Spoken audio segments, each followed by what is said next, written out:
Okay, part two, just to finish off. I tested the oil, took the bike for a ride. It seems a bit more responsive, to be honest. The gear shifts are a bit smoother. The old oil that was in it was Yamaha full synthetic 1040. Not a big fan of the Yamaha. I'm sure it'll work fine. It's not going to hurt your bike, but the gear shifts are usually a bit clunky with Yamaha, where the Motul 7100, they're beautiful. Like I said, for the first 3000, tends to die off early. But yeah, keen to give this liquid moly a go, see how it goes. Being from Germany, I'm sure it's a good oil, so we'll see how it goes from there. What I'd probably do, once you get your bike back, check around the oil filter, check the oil filter bolt for any leaks just to make sure, and also check your oil level again just to make sure it's perfect. I did that and it's sweet. It's right in the middle, getting close to the top, so right where I want it to be. With the old oil, I put it in old bottles. I keep some car oil bottles or anything, and then just take it to a local mechanic or anyone that recycles oil. It's easy to get rid of. Yeah, these are my first videos. I'm only doing this not to make money, just doing it to try and help people that want to learn how to do their own basic servicing. Like I said, you really don't need a mechanic too much. You can get it done for peace of mind. Check your bolts now and again just to make sure they're tight. You really, like I said, only got to do your chain, do your oil change. To be honest, guys, I've worked in bike shops for years. That's all they really mainly do most of the time, is change your oil, check the chain, check your throttle or your cable play. I've made the videos about them. That's really it. Go over your bolts with an Allen key or whatever size they are and just check they're snug. Don't tighten them, just check they're not loose. Really, that's it. You don't really need to go to a mechanic if you just keep doing that stuff. Like I said, check your workshop manual, maybe about 20,000, 24,000 to 30,000. You need to take it to a workshop so they can check your valves.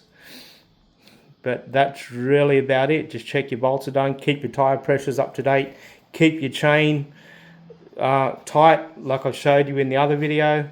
Make sure your clutches got a bit of a gap there, and really that's all. So again, like I said, I know these videos aren't perfect. It's not something I usually do. I'm just trying to help people out there service their own bike, and later on I'll make some more videos on for the learners to how to ride safe. But really, you just got to keep a gap from the car in front, 4 car lengths or so. Ride defensively. Look at the side streets all the time. Expect people to pull out. They will. They won't see you. Ride defensively. Ride safe. Don't be an idiot, especially when you're young. I had so many crashes when I was young and stupid. So just ride safe and you can ride for a long time. I've owned probably over 150 bikes over my life. Why? Just because I like to try it up different stuff. I've worked in the bike industry for many years.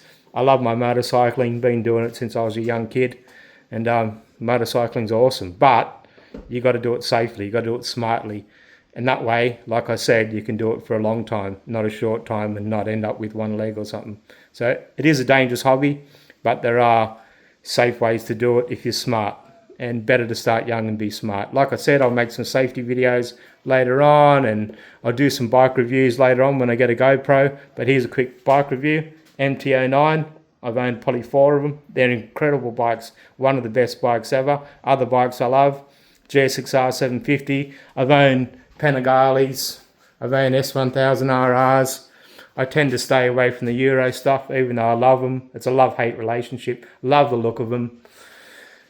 Love me Beamers, but Japanese you can't beat. MT09s are fantastic. The Suzuki GSX 8S, which is a bike I bought earlier. It's a fun bike, very basic bike, very vanilla bike, but won't do you wrong. Good torque, but nothing like a MT09. The MT09's got adjustable forks.